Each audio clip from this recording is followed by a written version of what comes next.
This will define everything for the Pittsburgh Penguins, as an insider has revealed some shocking details in a new report revealing their future plans for management as ownership is set to change hands, and this will change everything for this Pittsburgh Penguins organization. We're going to break it all down in this episode of Penguins Digest, but before we do that, a quick reminder to hit that subscribe button. About 68% of you who watch these videos are not subscribed to the channel, so if you want to stay up to date with everything that's happening with the Pittsburgh Penguins, go down below, hit that free subscribe button, because this is the place to be for all your daily Pittsburgh Penguins news. But Mark, let's jump right into it. Obviously, there's a lot being made out of the ownership group with the Pittsburgh Penguins. Of course, they're going to be sold at some point. It's going to happen. It's just a matter of time at this point, not a matter if it's going to happen or anything like that. But we get some new details as it pertains to Kyle Dubas's future with the organization, because there's a lot of rumors right now about if ownership does change hands, does Kyle Dubas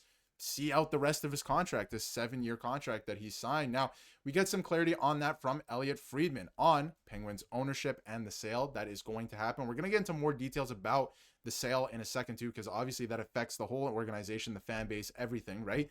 But he had some people ask him about Kyle Dubas, and he said, I don't think this will affect Dubas at all. I think he's going to stay on in his current roles. So I think that's pretty interesting. Even if ownership does change hands, it sounds like there is, a plan in place to keep Kyle Dubas in place. Of course, there's a lot of rumors about that.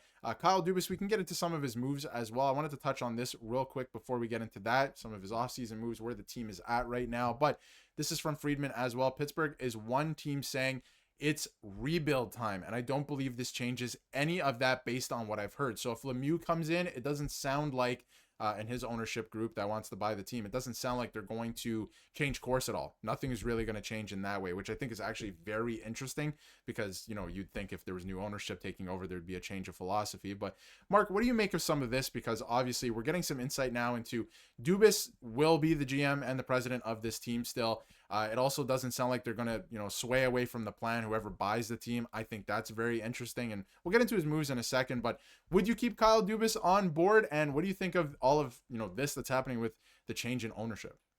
I mean, I think the biggest thing is Dubas has been here for a couple seasons. Obviously, the team is going into a rebuild. There hasn't been success under Kyle Dubas. There's questionable moves and there's good moves. But the big thing is, and the big thing to look at is with ownership coming in, a lot of people might say, hey, we're fine with going in a rebuild. We're not going to turn ship. We're going to continue the direction we're going. But if ownership gets in, sales start to drop, and you just spent a pretty penny to pick up a Pittsburgh Penguins team as a majority owner, there is a world where ownership looks at this and say, hey, yes, we understand the rebuild might be a 5 to 6 year plan, but we want to retool at this point. We want a quick 2-year window to get back into contention, keep Sidney Crosby, go for another cup with them. So it's going to get interesting on that aspect. But with the Dubas thing, I believe ownership, when they come in, is going to look at Dubas, evaluate him. It's going to be new ownership with the management still there. So I could see them looking at Dubas and say, hey, this is our plan. It could be a 2-year window or a 4-year window. We're giving you this time, execute it, and you stay. And if you don't, you're out the window. And they're going to be searching for a GM when this team is on the cusp of getting back into contention. Yeah, and while I think that, you make a lot of really good points there, and while they're probably not going to fire Kyle Dubas right away or anything like that, I do think, like you said, there could be something in place where it's like, hey, we want to see these results within the next 2 or 3 years, or else we are going to go in a different direction, right? Because that could be detrimental if they came in and just cleaned house right away, or like they're in the middle of something, right? So you kind of want to see it through to a degree. Now, there's some other new reports as well. This is from Matt, reporting that the Hoffman Group, which actually owns the Florida Everglades in the ECHL, is looking to buy the team now as well. So it's not just Mario Lemieux's group. Obviously, we heard about that earlier this summer. This is from again, Elliotte Friedman about the rebuild and all of that. The Fenway Sports Group is weighing new investor interest in the Penguins, and a report says that the owners of the Florida Everglades, again, have emerged as a serious contender. So that's something as well that, fans have to keep in mind. It sounds like, earlier this summer, like I mentioned, from Pierre LeBrun, it was looking like Mario Lemieux, and company were getting closer to acquiring the team back. And Lemieux wants to become the owner once again, or, part ownership of the Pittsburgh Penguins again, like really badly. But it sounds like there's other contenders involved here. So things can get pretty interesting here. Obviously, the Fenway Sports Group era, if you want to call it that, has not been kind to the Penguins and Penguins fans. Of course, we all knew that they were headed for this at some point with some of the older talent they had on the team. But Mark, I want to throw it over to you again. Do you think, the Penguins will be in good hands, whether they're sold to anybody? Do you think it's definitely Lemieux that has to make to try and buy the team here, and the Penguins will then be in good hands with him? Because I think that, obviously he was a Pittsburgh Penguin. He knows all the culture. Sidney Crosby is still here, right? I feel like it could be detrimental if it's, sold to somebody else just as a business venture, if that makes sense. And I think the big thing is having Lemieux back would be awesome. One of the greatest of all time, a top 5 player in the NHL's history with Sidney Crosby still in the team is just recipe for making the fans happy, Sidney Crosby happy, and the rest of the group. But I think it's really going to come down to the ownership group. We could see Lemieux and his investors take this group over and want to push immediately for a contending title again, where this team would have to move on from young pieces to get aging guys. This could work or fail miserably.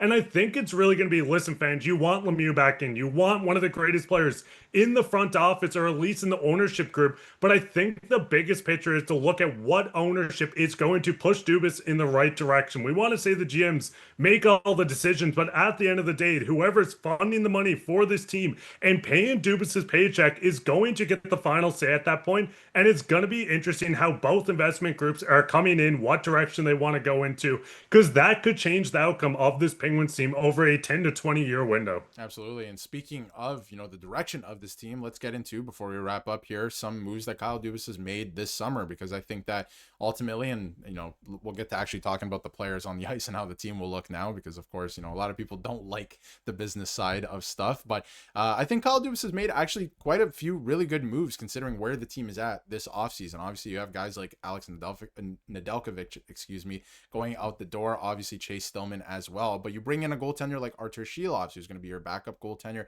could potentially be a starter in this league very, very soon as well. I think that's a great move. The Witherspoon move to me was great. Matt Dumba, getting, a pick and all of that, like that made a lot of sense, I think, with the fact that you can eat a lot of salary cap. Justin Brazeau, I feel like he can be a pretty good player, right? He's just starting to scratch the surface of what he is at the NHL level. And Anthony Mantha has something to prove, right? So I think that he's acquired a lot of guys that could actually, if things go south, which, let's be honest, this team is probably not going to make the playoffs, he can then flip them at the trade deadline for some assets. So, Mark, how do you feel about some of the moves that Dubas made this offseason? I feel like it's a net positive, but I don't know if it's, put this team in a position to succeed, if that makes sense, moving forward, taking a step forward. I don't know if that's the case, but he's definitely, a net positive, I think, this summer.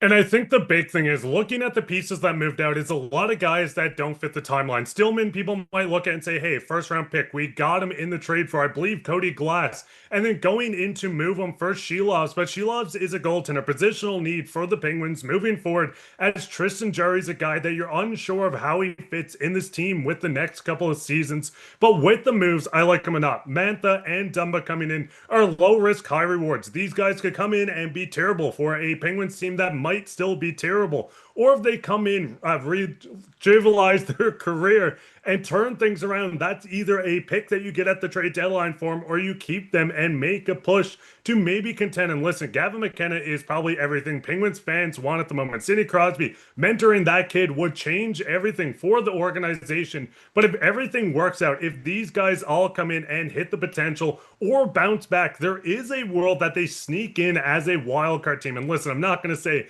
it's 100% going to happen, but if everything goes right for the Penguins, there could be a chance they're pushing for a wild card spot at the end of the year. Absolutely. And I think that anything can happen, of course, right? And you still have Sidney Crosby on your team, like you mentioned, but we want to hear what you have to say in the comments about everything that's going on with ownership. The fact that Kyle Dubas is probably not going anywhere, that might be a good thing. You want to see through this plan at least for a couple more years, I think, before you remove him and try and do something else. But again, that's just our opinion. Let us know how you feel in the comments. And if you haven't yet, hit that subscribe button so you can stay up to date with everything Pittsburgh Penguins.